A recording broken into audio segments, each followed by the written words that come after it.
We're live. Ah. You can say whatever you want. No, not what I was gonna say. We're not saying that to start this. Yeah, I don't know. I'm gonna pull Rednecks are funny though. Rednecks are very funny. You know, I like the word honky. Honky is a funny racial slur. That's a good one. Honky is a good one. So basically where we're starting this call is we're talking about a video that Todd sent us that is discussing how back pain's a rite of passage and how you earned it. You earned your. You earned it. Yeah, exactly. You earned that back pain. It's a badge of honor. That's what it is. It's a badge of honor. Yeah, it's hilarious. The guy's sick. So if anybody knows who's listening, we'll start off with real CrossFit, Olympic weightlifting style. Anybody knows Attitude Nation, Mr. John North, OG, probably what 2011 to 2013 really had prior to barbell WOD was like the weightlifting. That and Rudy from Outlaw Way. I would say those two guys were definitely hardcore Olympic weightlifting. I went to an Attitude Nation seminar in 2016. Yeah, I have my Attitude Nation certification. Hell yeah, brother. Doesn't mean anything. First time I ever cleaned 300 was at that seminar. He's probably hyped, dude. Anyways, so you know, lifting with ego. I mean, if anyone saw my story the other day where I should have, well, let's see if anybody messaged me after I tell the truth about this. So I took the sound off and used that "You" song, which actually was kind of neat because it played out perfectly. But we're in here training and Cody goes, and Dan Taylor was a member here at our gym. He moved and he was lifting and he's been really consistent. He's a cool dude. I like him.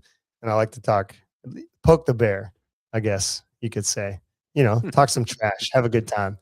And he's been lifting a lot and like training. He's dating Lauren Kalila, as far as I know, what it looks like, which is kind of fun fact. But anyways, he snatched PR 240. And so we come in for our snatch session on, was it Monday? What? Wednesday. No, Wednesday's yesterday. No, today is Friday. I don't even know what day it is. Anyways, one of the days. And Cody was like, you can't, but I got the barbell on the ground and I'm just like wiggle wagging around making jokes. And he's like, you need to lock in right now. You need to lock in. Lock in, loser. Yeah. And I was like, no, dude, I'm completely locked in. You need to chill out and leave me alone. And I was just like joking around, telling jokes. And did you snort your C4 before that lift or what? No. And I told him, I was like, I don't need to, I was like, give him a lot of attitude of like, I don't need to be locked in, being stupid. And then he goes, you can't let Dan Taylor out snatch you right now. Cause Dan posted Instagram. And I was like, come on, man, dude, whatever. So I went and I snatched the 240. And so on that video, on the actual video, the audio, when I slammed the bar, I'm like, what now? Fuck you, Dan Taylor. And like, oh no. Poor Dan is just over here, just an innocent bystander, catching strays, dude. Catching strays. Well, he's working hard, dude. He earned that PR. It was sick. It's a clean lift. He looks good, dude. I giving him props, but I'm just saying, like, catching strays. Like, I got my ass handed to me today by Sam in a handstand walk workout, so it's totally fine, dude. Not even catching strays, just catching. That's a direct shot. Yeah, headshot, kill shot. Turn the gun sideways. Yeah, sideways. Don't ever shoot a gun like that. Anyways, yeah. So lifting weights with ego is the way to go. Getting fired up and talking. Use your spine. Yep, using your spine. Slamming barbells. I slowed down the barbell slam and sent it to Ricky. He was like, I don't even understand that. Like, why do you do that? Why would you disrespect? Because you got to disrespect the barbell sometimes. Well, this is the actual lift. I need to pull the one, but like, wait till like watch. I squat all the way down in a full squat when I slam this bar. Like, I take the bar and go into a full squat. So back to John North. That is like the thing. Did he get red lighted a couple of times for slamming the bar on platforms? I think so. Yeah, for sure. You're not supposed to do that. Not supposed to. You're not allowed to. It's in the rules. So you're supposed to guide the bar to the floor, and he just did it very forcefully. I would argue I guided the bar to the floor with that squat. Through the floor. Do you remember the who was his CrossFit Games athlete, Jared Enderton. Oh, yes. Jared Enderton was his homie for a while. And there's a video of him slamming a bar. He basically just falls forward to like almost a full, like it looks like a full belly flop. And he just like essentially slams the bar through the platform. And then do you remember that account called Snatch and Snacks? They used to like edit a bunch of nonsense over it. They basically made it to where he slammed the bar through the floor into the universe. Like it just like went through the earth. Yes, so you have to bring that level of intensity. John North definitely brings that level of intensity to weightlifting, and I think it's good. And ironically, apparently John North like lived in Denver for a while and was a member at DTC CrossFit for a bit. And like when he was still trying to do vlogs and stay relevant, I think it was after his heart attack, and he essentially like one day was like, yeah, it's a beautiful day out. We're gonna open up these garage doors, get some fresh air, and it was like 30 degrees and snowing, and they're like letting all the hot air out of the gym. That's what you got to do. And Jeff walks over and is like, nope, we're not fucking doing that. We're shutting these doors right now. I don't open the garage door, but I do. We have blinds and I lift them up. And the other day, because it was like, basically we had the tundra. Everybody got snow across the world, but I tried to be like with everyone all the time. Like, no, it's great. Look at this. And I came in, Meg was coaching at 9 a.m. I was like, all right, we got to take a field trip. Everybody's got to go outside and we're going to go stare in the sun for like 5 minutes because the sun was out. And this guy, Sean, one of the members, like, dude, no, it's 1 degree out. I was like, no, we're going to go out there. It's totally fine. We're going to look. You don't stare in the sun, Sean? He's like, well, not directly in the sun. It's like, you should try it. But yeah, I try to bring that intensity, just I don't want to let the hot air out, so I don't roll the door up. Dude, you remember Ian Wilson? Yes. Santa Cruz. Mm-hmm. So they did a seminar. It was Ian and John North at CrossFit Salinas, and that was probably a couple months before I moved to Salinas. And apparently Ian was like failing a 140 snatch like over and over again to the point that he like missed it forward but was strapped in, and he got dragged across the floor because as he went to drop it, he was at the front edge of the platform and the weights hit the edge of the like wood and shot forward, and he was strapped to the bar. So he's like just dragging across his belly. Dude, that was like his 5th miss. Apparently he was just like, I'm going to make this or die trying. And like that was the attitude. Like they were just savages. Yeah, I'm going to make a rule though, because I do encourage it. I think people should bring that level of intensity, but you shouldn't be slamming bars unless you have a 45 on. The inside. What, you don't want me to spike my 5-pound change plates? Please do not. Talk about intensity. They used to slam bars at Cal Strength, empty barbells on the platform. They didn't give a F. It was like, well, I don't think slamming an empty barbell or neglecting your equipment is the intensity that we're talking about. No, but they would do it as a joke. That's called neglect and being an asshole. I'm just saying how far it was that far down the road of just slamming empty barbells. Just to give the people a depiction of the old school days of the intensity. But anyway, so the point of all of that is we've been lifting for a really long time. I'm going to be 40 years old this year. And after I snatched that 240, I woke up the next day. I was like, my back is broken. Oh my God. I can't. So weak, Todd. Dude, it's not that weak. Okay. I was so. Bro, I walked over. So. Hold on. Let me finish though. All right, go ahead. About how broken I was from that singular lift. And we did some other stuff. I've been training with Meg and Cody, and after today and this qualifier, it's not working out. I'm not getting fitter. I'm just getting anyways. That's what you've earned. You've earned. So the reel that I sent out was a guy who's with John North. He lifts weights and he's sitting like this, like with a podcast, and he's like, you earned that back pain. Like don't try to go to a chiropractor and get a little adjustment and fix me up. I want my back pain. I've earned it through hard work and dedication and time. And like, it was pretty funny. He's like, you go ask my grandpa. That'd be like going to my grandfather's house and taking his Medal of Honor. Don't take my back pain away. And I know it's hyperbole and funny, but it is kind of true. Like, it's like the more your back hurts, the bluer your collar, or whatever you said. Yeah, because you've worked hard, dude. You know that you have worked so hard that your back hurts. I'll break my back for this. I'm over here fucking rubbing Voltaren on my elbow as we're mid-call. Yeah, you've worked hard, dude. So like, I mean, obviously don't be stupid and protect yourself and get those things checked out. But my body hurt. And then, the Instagram algorithm is like, here, let's throw you a bone to make you feel better about how you feel. And it was nice. It made me feel good. I'm working hard out here.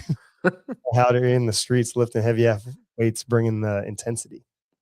Somebody was rubbing Tiger Balm on their body yesterday in the gym. Tiger Balm's classic too. And I was saying how I was like, yeah, I was like, oh, that brings me back to the days when Harley would be having it all over his body. And I'm like, dude, what is going on with you right now? What? And like, he'd just be putting it on. I'm like, oh my God. Dude, I lived on caffeine, ibuprofen, and Voltaren. You earned Tiger Balm here and there. And I trained a lot. Yeah. And it is part of the game. Like, it's not about health longevity if you're trying to do what a lot of us were trying to do or are trying to do, right? Like, we'll just earn that back pain, baby. Yeah, I earn it. Earn that back pain. I earned that elbow pain today. I Steven, one of our coaches, was like, oh, do you want to do some Legos rope climbs today? I'm like, no. Because I have 10 for time. I was like, cool. That's like the only metric I've ever beat Travis Mayer in. And I think I did 12 for time. That back in the day. That was what like the group session was. And I was like, yeah, I did 12 for time in sub 2. And he was like, what? He's like, how's that even possible? I was like, yeah, for sure, dude. Like it's possible.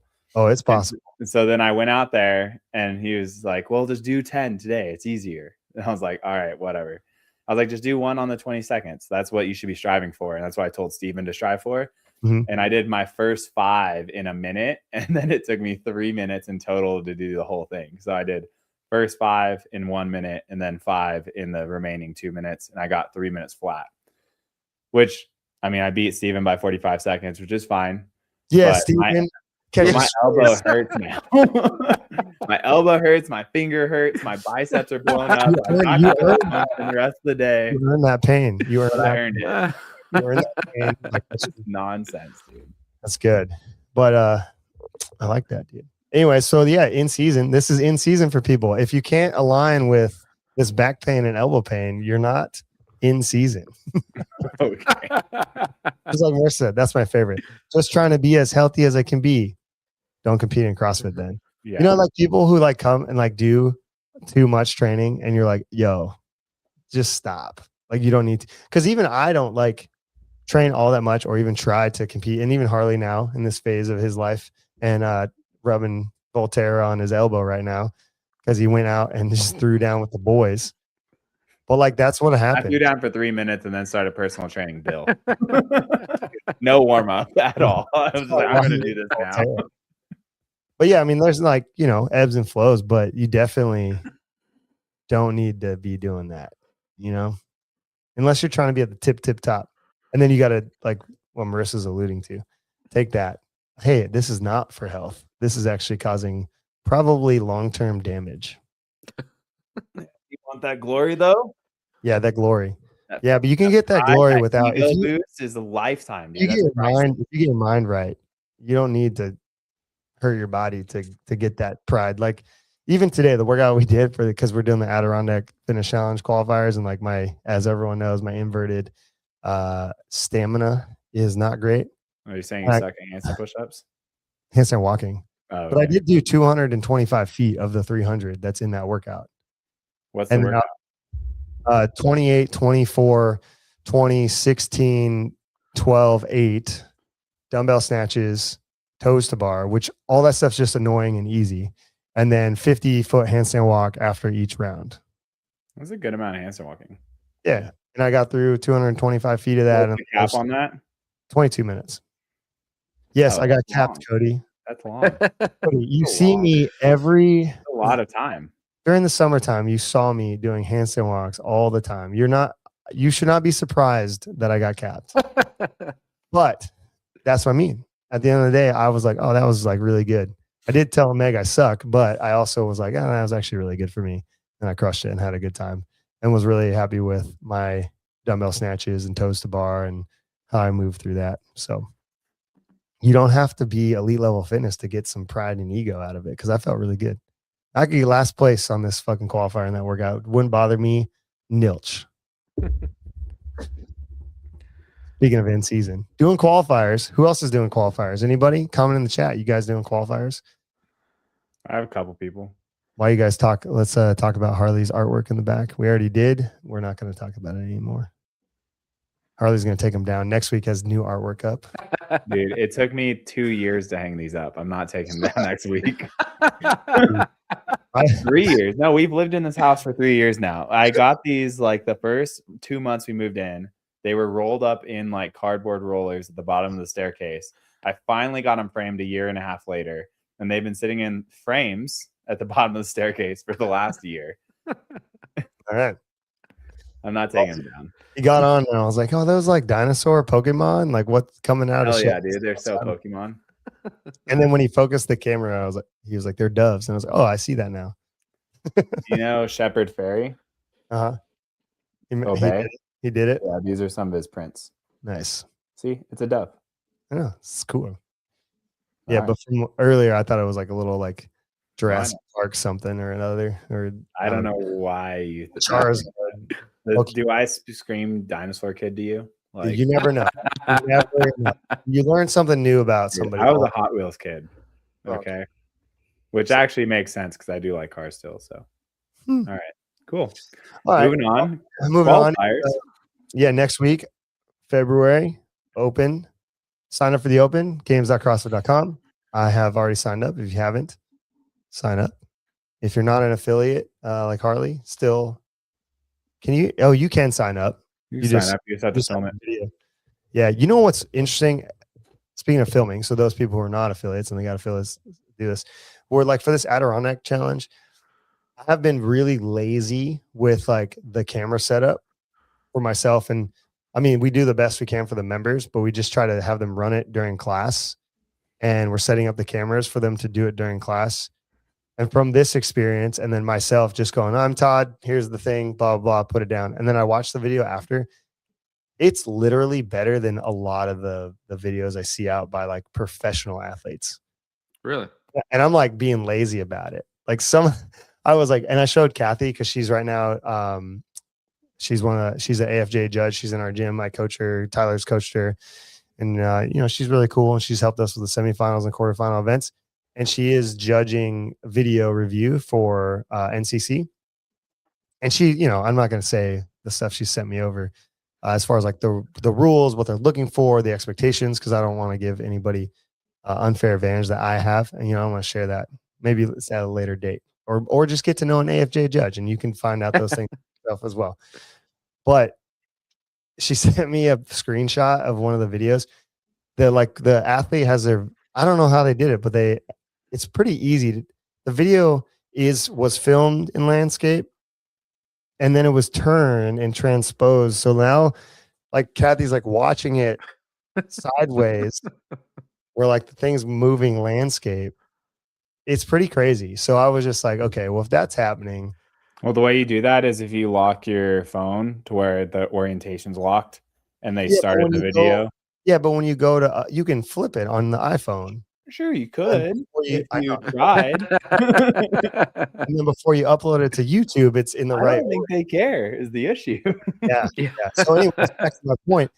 I mean, you get a decent tripod, you know, and you set it up and you just pull it away and see everything. Like even today's workout, I was watching some of the videos. I was like, wow, this like, I was like really just like, oh, here's the lines, here's the blah, blah, and I put it back. I was like, okay, workout 26.3, here we go. And then I watched it and I was like, wow, that's actually really good. Like, I don't know. So if you have people in the affiliate who are trying to do the open and you want to put your score in, I think there's a way to do it. It's pretty easy. Don't stress about it. Even like in our classes, like we had one of the days, it was like Wednesday, we had the cameras down the center of the room and then people on the other sides of the cameras. And it was like, there was like cameras everywhere. Like Meg and I were dodging the cameras and like helping people and coaching. And then I watched some of people's videos, just like little sections of it, because I wanted to see what it looked like. And it was fine. It was totally good. And so as a coach or a member of a gym or somebody who is like not an affiliate like Harley, don't stress about it. Just throw a tripod up, a camera up. Hey, 26.1, and we're at Arsenal Health, and we're gonna hit it. Yeah, I mean, I'm not worried about it. I know. I think there are people out there who would be like worried about it. You know, that Oh. hear us. I just wanted to say, hey, I've had an experience this week coaching all our members through the Adirondack Challenge with cameras everywhere.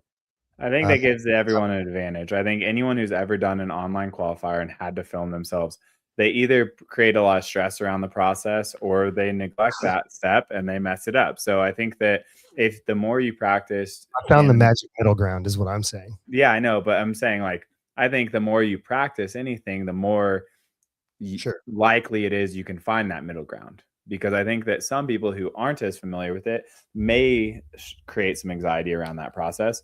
And then on the other end of it, there are people who have probably done it for too long and or just truly are like, I'd rather worry about the fitness and let, you know, the performance speak for itself. And they just like don't do any of the prerequisites. So and their phone is ended up sideways and you just give them a 0 and then they don't actually qualify. That'd be fun. Kathy should try that. I don't know if she gave that person a 0 or not. All that she is very good about not handling that. It's more just like she tells me this stuff so then that way we can learn and become better. So that experience itself does lend an advantage to us for sure. And like even what you're alluding to, Harley, like the number of qualifiers and people we've qualified to the CrossFit Games through video review process, and even people who have gotten like Matt Chia, who've gotten docked and not made it to the CrossFit Games due to, you know, video not being able to see burpee over bar, even though that one we gave them 105 screenshots where his feet were off the ground at the same time. So rewrite your rule, but we won't go down that. Curtis, if you ever see this, Curtis, I'm still mad at you. Anyways, yeah, just a lot of practice, but don't stress about it. If you are, try not to. Unless you're getting judged by Curtis, then you should probably stress. Man, that guy Curtis. Apparently, I don't even know if he still works for CrossFit. Curtis, that would be if you want someone to be able to clearly watch your reps, though. So make it change it back. Yes. She's talking about the orientation of the video. I got nervous at semifinals. I think Curtis judged me, if I recall, on the ring muscle up one. I was like, I'm screwed. And he didn't. He was incredibly fair. I was like, oh wow, this is nice. Yeah, he's nicer as a floor judge than a he was a head judge at an event I was at, and then also in the video review process, he's a little bit strict. Yeah. But, yeah, I think the problem is there's a lot of people trying to cheat out there too. So they're definitely like, for sure. I mean, it's good. They're trying to give they're trying to give the athletes the benefit of the doubt. That's like written in there, the AFJ stuff that they've been given, and the CrossFit stuff is like the athletes should get the benefit of the doubt, which is nice. So there's a change there, but it definitely is. It's hard on the streets to qualify. It's easier to make mistakes in person. You just gotta get to that process. But all right, for people inside of the affiliates, you know, getting ready. What other qualifiers? Oh, there's Magic City happening right now. Yeah, actually, second week of Magic City should be wrapping up, or already wrapped up. They extended the two workouts. Yeah, today you can because of the weather that happened on Monday. They extended it. The submission. Check out my boy's placement. And then which Fernando. Yesterday, the workouts for Monster Games came out. Yep. Those are good. I actually kind of like those. Most of them. I didn't look at them at all. I wasn't going to, but I realized I need to. Oh, I have an athlete who wants to do it, so I'm going to look at them over the weekend. They got a lot. You have till the 17th to get those. Yeah, they have a lot of time, so I didn't revamp training over it. Put it that way. That's a big thing. It's a blind leaderboard. Dang it. In season is that, you know, these qualifiers come out, and I have tried to push athletes into just like chilling. Like we had the qualifiers come out for Adirondack for our gym, and like these are GPP people for the most part. And I was like, hey, I put it ahead of time, and everybody was like, all right, cool. I was like, we're going to do this workout on Monday. We're going to do this workout on Wednesday. We're going to do this workout on Friday for week 1. They have 2 weeks to do these. But the workouts came out on Thursday ahead of that Monday. And like nobody pushed back on trying to do them ahead of time. I know some people did, but those that waited, got the assistance from our coaches, looked at the rest of the programming for the week. Cause on Tuesday and Thursday, we had more lower intensity days. And then we'll do our team day on Saturday. and the week was structured really well where people could come in and give their best efforts and not get banged up and have their days. And we put the weightlifting portion at the beginning of the week. So you're coming in, charging up your CNS. Then we had the power workout that they had that was basically sub 3 minutes if you push yourself in the middle of the week. And then we had the long high skill with the gymnastics, 22 minutes at the end of the week. And if you're a one-on-one athlete, or even like you go to Hartley's gym or you go to our gym, these qualifiers come out. I think the best thing to do is like chill. Even the open workout. Like I know some people, time constraints and everything else, like the open workout's gonna come out on Thursday. I know some people try to do it Thursday night. Like unless you're trying to do that for like shits and giggles, that's fine. But if you're like, I want to do it Thursday so then I could do it on Saturday and then do it on Monday and like try to get 3 attempts in, I don't know, man. I don't know. Unless you're like a bubble athlete trying to get the quarters. But in general, taking your time and digesting the workouts that come out to try and figure out sequence, order, what makes sense, how much volume of contractions are they asking for, what's the intensity for each workout, then what does the rest of the training look like for the week? Yeah, and that's what I was going to say is like, where are you at in your training? How much of a dedicated like effort are you putting towards this one qualifier, or are you in a position where you probably can do one and dones and you want to actually train your limitations along the way as well? Yeah. Because like even today, Meg asked me, she's standing right here, she's listening. Because I've completely changed her training because she got an invite to do elite Fitness of the Coast. For those of you guys who've been following along, she tore her Achilles last year during semifinal, excuse me. And she's had the surgery. We've done the rehab with myself and Pat from Limitless PT, shout out. And now she's back to training. And, I think she emailed them, I'm pretty sure, and said, hey, I've got podium last year, RX. And I tore my Achilles and told the story. And, because there's so many people who do that Fitness of the Coast qualifier, but then, not a lot of people, they have a lot of backfills historically. That's another thing to know about Fitness of the Coast. So far, the last 2.5 years or 3 years that I've had people go, they do a lot of backfills. So don't give up hope if you're doing the Fitness of the Coast qualifier this coming year when it comes up, because you might get a backfill. But they had some people drop out that they invited for elite, and then they sent her an email and said, hey, we had these people who we invited, and we're going to give you a spot. So I've completely changed all of her progressions in training and brought in way more CrossFit stuff, Metcons, training for the sport, getting that primed up. And then also they have a workout with a bunch of double unders, and they got a running workout. So, we're doing more jumping drills, bounding work. She did some running drills or running workouts last 3 weeks. And like, for me, I'm pretty happy with the speed that she's running at, the volume tolerance, and how she feels post those sessions. So then we've dumped that so we could spend time doing some other things. But prior to that, she had like some squatting progressions in there, some weightlifting stuff, and asked like today, we're like, where did that all go? I'm like, well, you signed up for Fitness of the Coast and we need to prep you for that sports specific stuff. And we can't just stay in a progression of these things.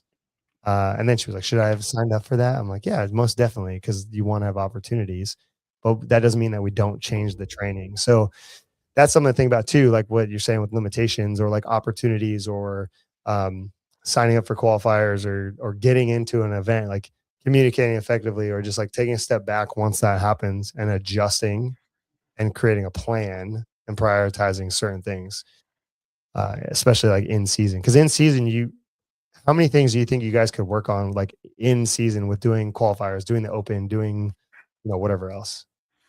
Like realistic. Can you work on like limitations? Yeah, or like characteristics you could improve. Like, do you think people even improve one? All right.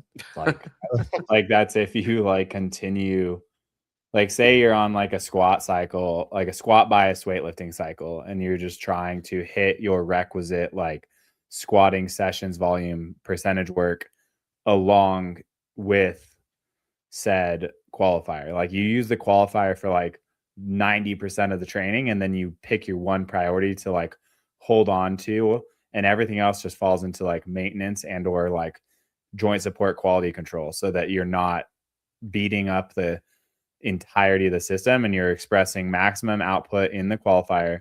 You're ideally trying to train one quality to maintain the progress you've already been sort of working towards, and then everything else is just like truly just like checking boxes to like keep things feeling sharp, activated, and balanced. Yeah, or and then like keeping the volume where it needs to be, like Yeah, like like chest. moderate. Yeah, Yeah, like if you're you're an elite athlete and you want to compete, you got to be doing close to 90 chest to bar, not every week, but you have to be able to hit that metric, because like you can't just get out there and have some qualifier with 105 chest to bar and be like, well, I've only done like 20 in the last month. It's like, well, shit, like we're gonna have a problem. for sure. That's really hard to balance too. And it's finding out where every individual is at of that total volume of work. And I don't think a lot of people think about that. Because even like with the handstand walk workout, using myself as an example today, like I've not been doing any handstand walking, or because I've just been messing around recently with like training. And Marissa has done phenomenal job with my inverted previously handstand walking, and I got through the 225 feet, which is huge for me, but without maintaining that volume tolerance and that resiliency, because it is such a deficit and limitation for me, it's like near impossible to even think that I'm going to finish that workout today. Like I went into the workout being like, yeah, there's a really high chance I'm not finishing that workout at all. And I was okay with that. And then you strategize for it. And I like at 150 feet, I started to kind of fall apart. And I was like, okay, this is like exactly where I'm supposed to fall apart. And there's no time to like really train up that limitation if it comes out in the open. I don't think it's going to, but if it did, or like what? I said I wish. No one else Yeah, would. it could come up. Like it could be. I don't want to speculate on what I think the first workout's going to be with like Dave's video and everything else, but I think it's going to be like some weird wall walk, dumbbell work, and handstand walk like progression, where you just like are inverted, and I'm going to be completely screwed. But like most people can do the front half portion of the workout, so no one's going to get mad. I don't think they'll do. I mean, I don't want to shoot myself in the foot here, but I Yeah, doubt they'll do progressive base skills or loads or movement patterns in week 1. Okay, yeah, I could get on board with that. I mean, they will at some point, likely based on the last few years, but it doesn't necessarily mean that it's going to be week 1. I think that normally they just want people to do it and turn the brain off and reward true capacity. Yeah. But I mean, even if there is, right? So I did this qualifier, and using myself as an example so people can have something tangible. Like, yes, if I want to improve that characteristic, I should be trying to handstand walk at a volume of 150 to 225 feet from now until the open, or it comes up, or quarterfinals, and keeping that volume there, because that's what's really going to build the tolerance to it, and doing easy, low intensity sets, not being like, oh, I'm just going to do it in a workout, or like add an aerobic machine to it. It's like, no, I might go EMOM 25 feet for 10 minutes and just try to accumulate. I don't think you can do that. I think it's too hard for you. I may not be able to. You're right. It could be. And then I might try that session. And then the feedback is like, yeah, I couldn't make it. I started to fatigue too much. I started to fail too much in the time. And some people laugh at that because it's like 25 feet in 10 minutes, bro. Each minute you couldn't do that. It's like, yeah, I couldn't. I don't got the muscle endurance for that. So then you change it to every 90 seconds and spend a longer time working on that weakness. Sure. But or how do you feel about doing like odd minute, like every other minute, do a handstand walk and then do like shoulder taps or a handstand hold to develop specific positional endurance to weight shifting? Yeah, tons of ways to increase that. But yeah, then that would be the only thing then, though, like that could be progressive. Because then if I like start doing more specific stuff, like let's say, well, I've been snatching and I want to snatch the 275, so I'm going to continue to do that and not worry about it. Your goal. But if there's no snatching in the open or quarters, which probably may not be because of last year's 30 reps snatch for time, high likelihood I would say they're not going to snatch heavy or moderate heavy to high reps. You could bet on that, but you never know. But at the end of the day, I bet they put, if there is a heavier snatch, they put it in the open. So then when they get to quarters, it's a clean and jerk, and then they don't have to do that skill anymore. Yeah, because if you've been in CrossFit long enough, they bounce back and forth regularly.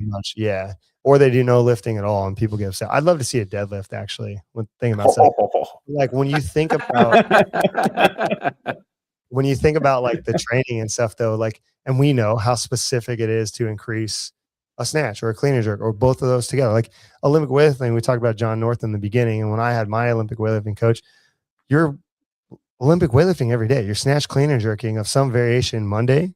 Then you come in on Tuesday and do it again. And then Wednesday. And that's to like get better, like make huge leaps and bounds in your training. Or you do what most of these elite athletes do. You small portion of time doing that. And then over the course of 10 years, you get amazingly good because you're consistently hitting weightlifting in your training regularly. But for people who have limitations in that, like if you spend the time, like you might need to just spend the time in snatch or clean and jerk or thruster or whatever it is, or overhead positioning just because. But if like you're doing that because you're betting on it coming in the open and you don't want to have a weakness, you're going to spend that time there. It would be better to allocate your time, I think, in like general conditioning. And that's what makes it so hard to improve more than like one true characteristic. I mean, I think volume is king across the board. Whatever the characteristic you're trying to develop, whatever movement pattern or skill you're trying to develop is, whether it be snatch, clean, gymnastics, etc. Like you have to have the requisite volume, as you've already said. And then to bridge the gap to sport, like you have to have a robust aerobic system, and doing energy system training is the only way to do that. So like you said, general conditioning, it should make up probably like 70% of your training, and that like of training time, unless you can't do something, right? Like unless there's a basic skill that you cannot do, and then you have to fill that hole. But so let's assume everyone can do the things. Then you need to build the requisite volume, develop the energy system to support the mixed modal training, and then you bridge it by putting the two together once you get closer and closer to game day. With people training up, how much I almost have people do CrossFit, like people who are like already good. They don't have a whole lot of limitations. Their strength workers is strong enough.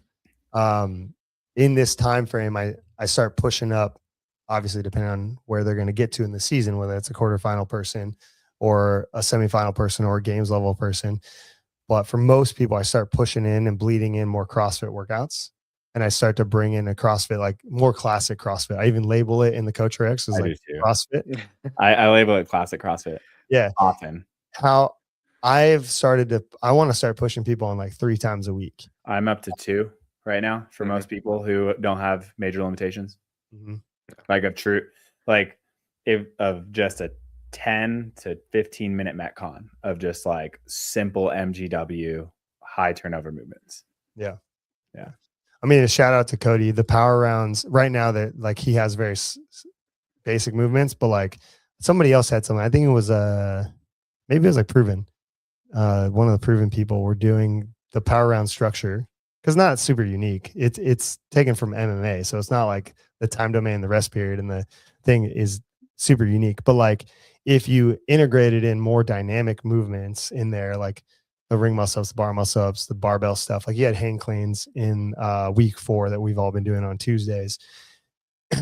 That alone like will beat you up so much that is there value in having somebody just do that session and then like some accessory or something like that? Or like doing old school where you come in and you do the CrossFit workout and then you do accessory. Let's assume that their problem is like pushing hard enough in CrossFit versus like somebody who needs to do strength first and then their conditioning, or somebody like myself who should actually do conditioning then strength, because I have a hard time doing heavy weights after I'm tired. So I need to tire myself out and then try it. But how good is it? Oh, we can't hear you, Harley. Sorry. Let me repeat that. How you're asking how good is it, or is there an application to have people just do conditioning and or conditioning first? Is that what your question is? Yeah, because or just like emphasizing just doing that CrossFit workout. Like, because I've been playing. I mean, I think so for sure. Because like your example of the 15 minutes, the GMW style workout, like I've been playing with it and just being like, okay, you're just going to do this. And then we're going to do some little accessories. And I think some people are kind of like, what? That's not enough training. Like, what am I doing here?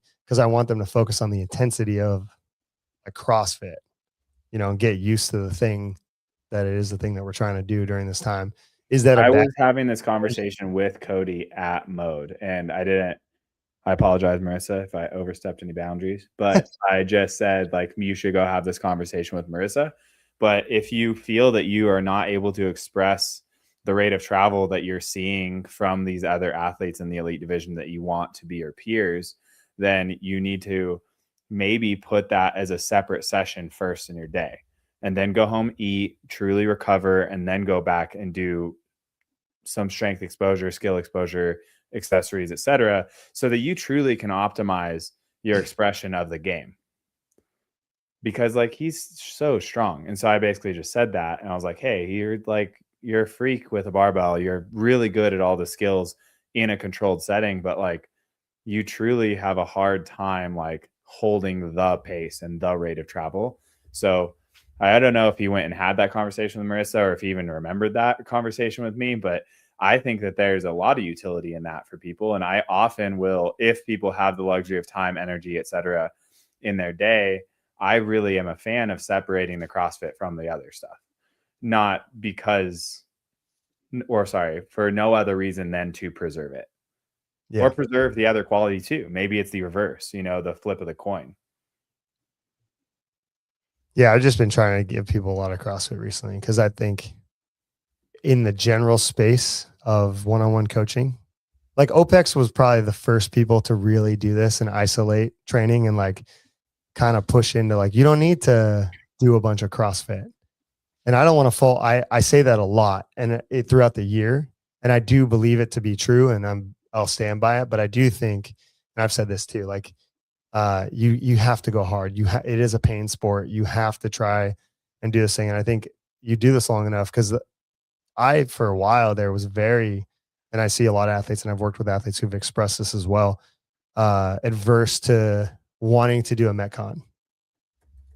You know, it's like, can we just like make this an interval, or can we like do a partner, or like, and you get very adverse to being like 15-minute AMRAP. No, you know what I mean? I straight up asked Kyle Ruth. I remember he wrote 5 rounds of just MGW, simple stuff, whatever it was. And I said, at the end of it, I was like, I don't know, like, what I was supposed to like get. Like, did you have an expectation? Mm-hmm. And he was just like, my expectation was for you to do CrossFit and play the game. He's like, I don't care what you get. You know what I mean? Like, and that's not necessarily like literally true, because he does care about my process, or he did care about my process. But like, the goal was to just figure it out, play the game and figure it out. And I think that there's so much to be learned in interval work for whatever the athlete needs to develop. But the reality is that you don't learn how to play sustained output games until you just hold a pace, or try to manage rest periods when you blow up, or go faster than you want to. And I think I don't like, if you're trying to reach, because there's so many people who are so good at CrossFit now because it's been around for so long too. That's the other thing. But like, because, you know, you think back to 2014, how many people would do really well in the open and legit, like Adrian Conway's talked about this. It was a legit strategy to do singles on chest to bars, like back in the day. For sure. You know?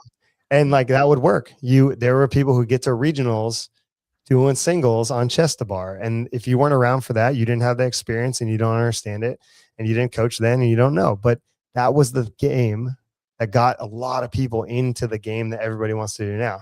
Now we fast forward though 10 years, and it's like, no, you got to go unbroken. So I think for more elite people, or even people want to step into being more elite, or just being better at CrossFit in general, you do have to play the game without expectation of a score, like what Harley was saying, or expectation of finishing, like almost to the far end degree of like, I'm about to DNF this workout because I'm going to try and go unbroken. I'm going to try and go faster. I'm going to push myself further than my capabilities, because that's what's going to give you the tolerance, the density, and then learning about your edges of where you're at, or, you know, whatever it is. Yeah, and I think that the skill endurance, the volume accumulation, the development of your movement quality, that's where interval work comes in. That's where EMOMs come in. That's where the other, like, where the limiter training comes in. But like, when you're in there to play the game, like you need to figure out how to rest less. You need to figure out how to go unbroken more. And there's no harm in trying to do something that seems like the edge of your ability or outside of your current ability and then falling short, because it's a scrimmage, right? Like really that's all doing a Metcon is in the grand scheme of like a training week. Doing a 15-minute AMRAP is a scrimmage. You're just going and practicing the game. Yeah, you got to take notes and watch tape and like learn about it so you can, when game day comes, you can execute, you know, because like even today I had Meg do the Adirondack workout because we've been working on her handstand walking and her positioning to make it more efficient and fatigue resistant. And so I want to see I also want to see what like an elite level time would be for this workout. And in her notes, it was like, hey, you need to strategize this and like protect things so you can go as fast as you possibly could. Whereas last couple of weeks, it's been like, just rip a head off of a lion and go for it. Like chase down Cody. Don't lose, you know, never surrender. And like, I'm going to tell the story about Wednesday, Meg. Is that all right?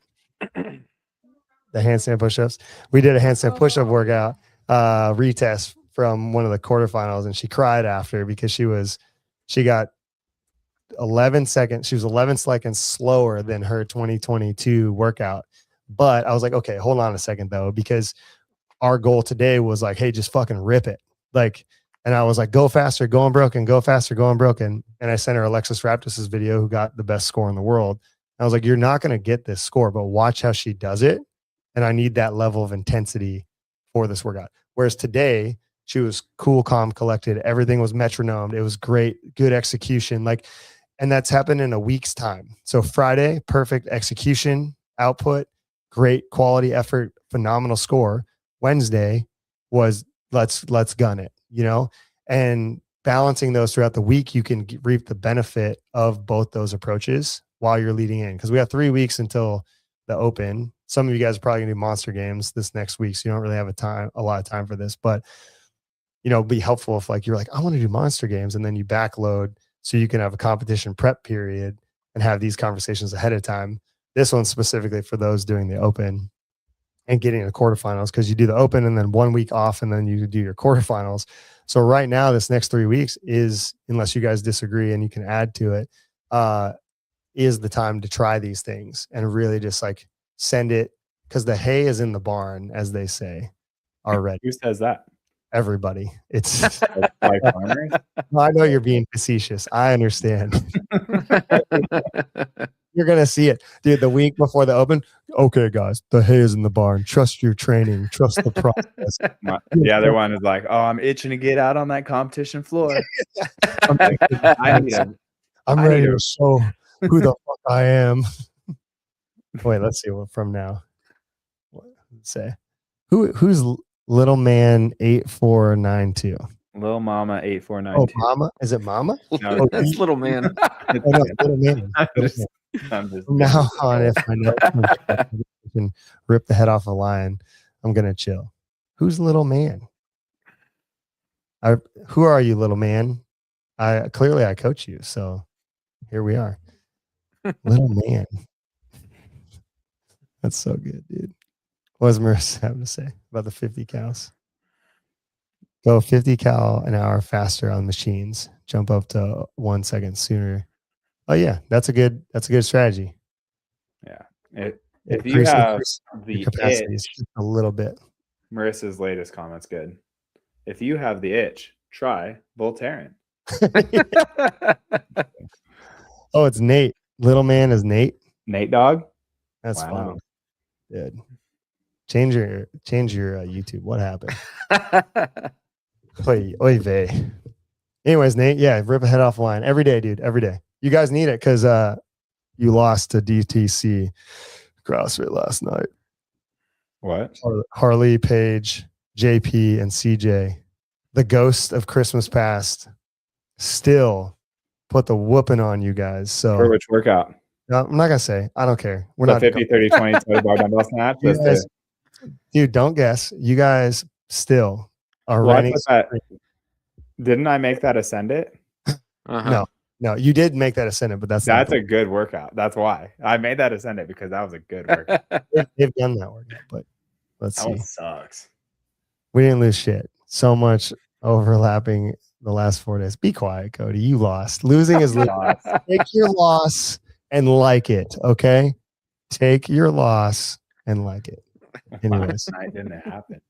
It's the Bernstein effect, dude. I They know. didn't lose. I'm only saying it because they're in the chat. Someone's gonna leave. Todd, you're so mean. How are you gonna pick on people on the internet? I'm not. They know. Dude. I love these guys. They're working They're hard. asking people, dude. Yeah, they want to be just like you, Harley. Okay, that's a compliment. I don't know. I don't think that's true at all. I just put myself maybe newer to competing.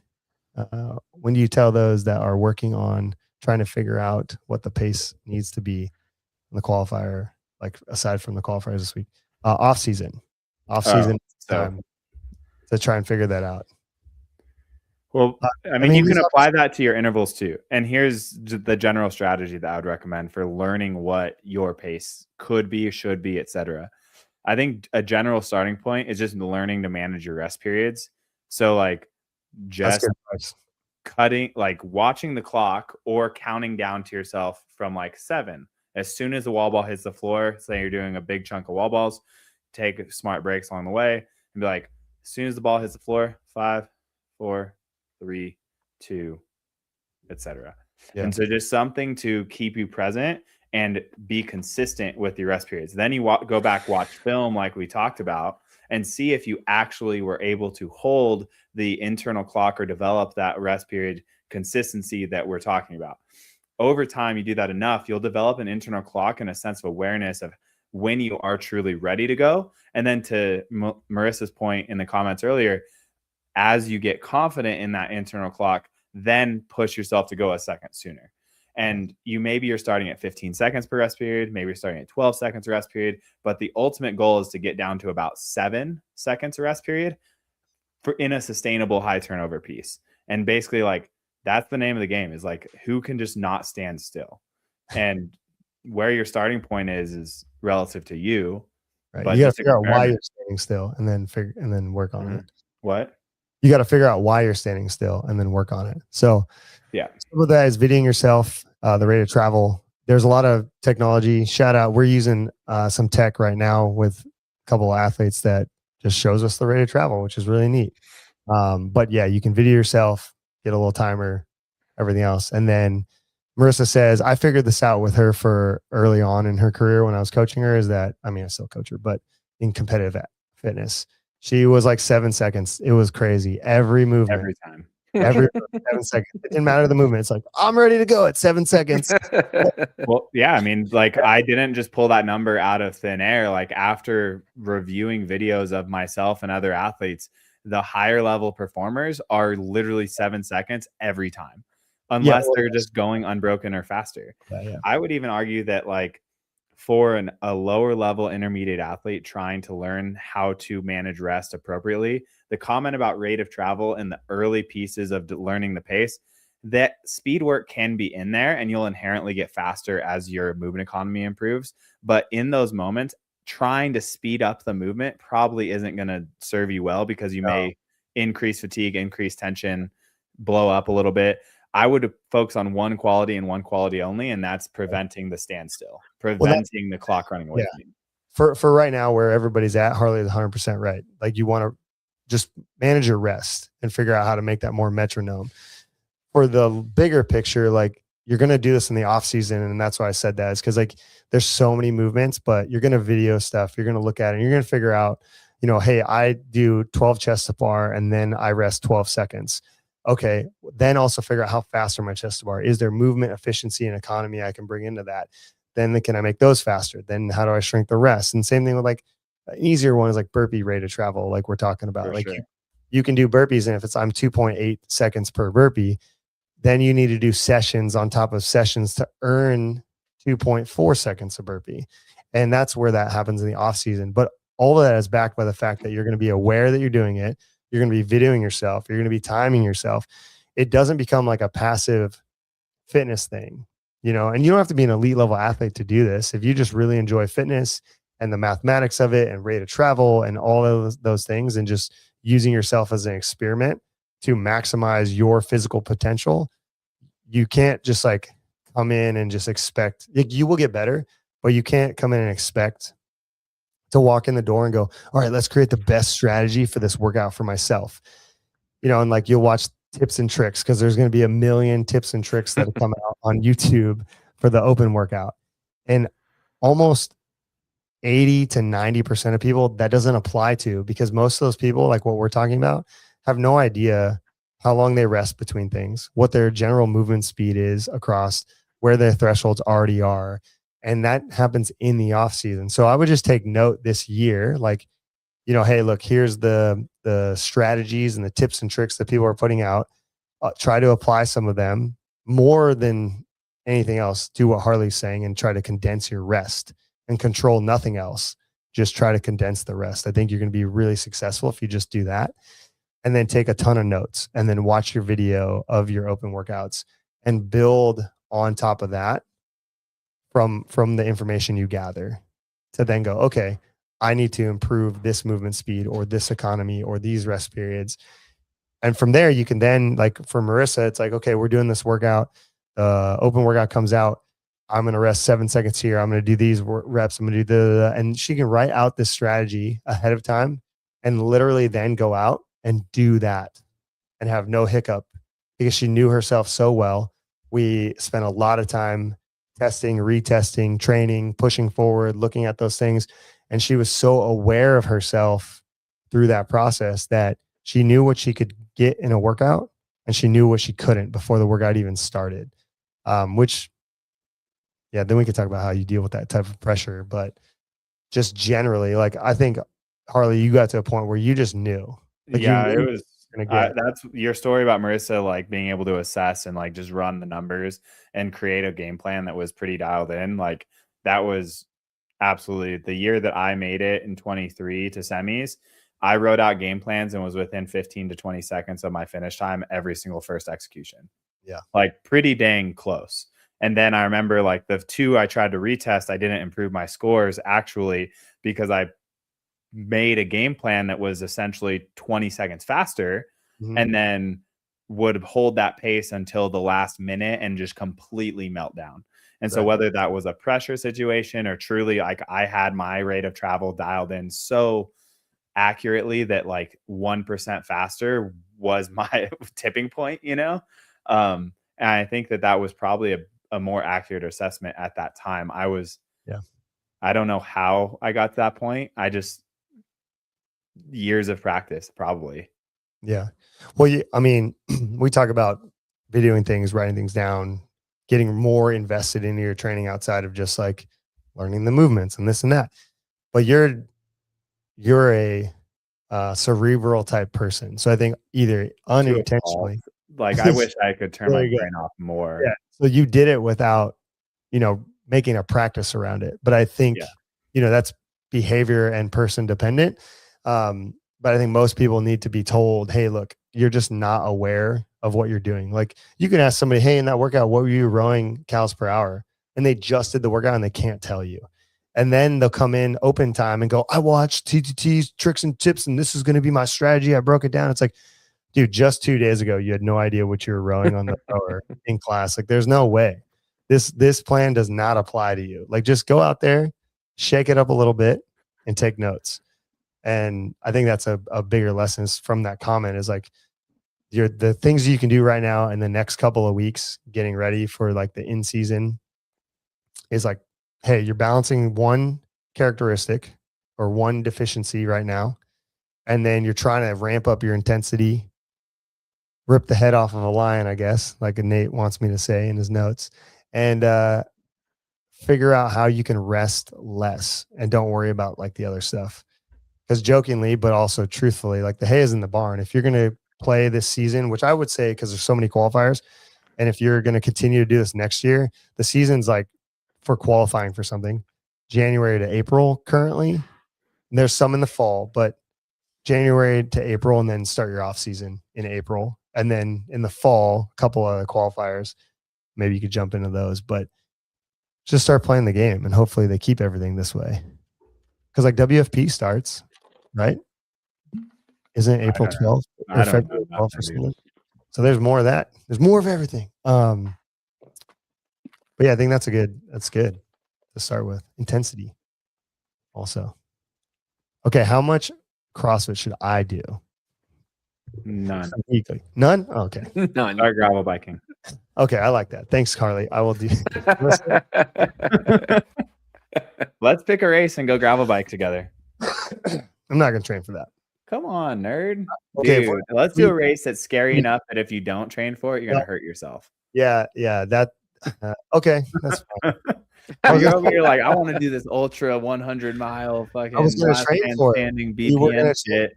Dude, we would have had 5 months to train for it if we got selected. I'm trying to pick a race that July. There's one in Utah, in Beaver, Utah. That is 69 miles. Nice. And it's like super aggressive incline. Yeah, I was gravel. And I think that one sounds terrifying. You want to go do it with me? As long as you don't judge me if I walk. Dude, the second climb is 2,500 feet of gain in 5 miles. Gravel biking season is right around the corner. Yeah, dude. Yeah, of course, Cody. That would be the first race I sign up Probably for. would sign up for. Send me the information. I'm down. Let's do it. Crusher and the Thrusher. I'll send it. Crush. Oh, this is getting better by the second. Thanks for hanging on, everybody. All right, love you. Have a great day. Bye. Yeah, like and subscribe. Hopefully that gave you some tangible things about in season and like balancing limitation training. Really, one thing. You might be able to sneak away with 2, but then you're training for like 4 hours a day, and I don't know. I don't think anyone should be doing that. Earn your back pain. Right? Get aggressive with barbells as long as you got 45s on the end. What else? That was a good recap. We had a lot of great comments. I appreciate everyone, especially CJ and her. Check out Harley's cool artwork on the wall. It is sick. Took me 2 years to figure out how to hang those up. That's all right.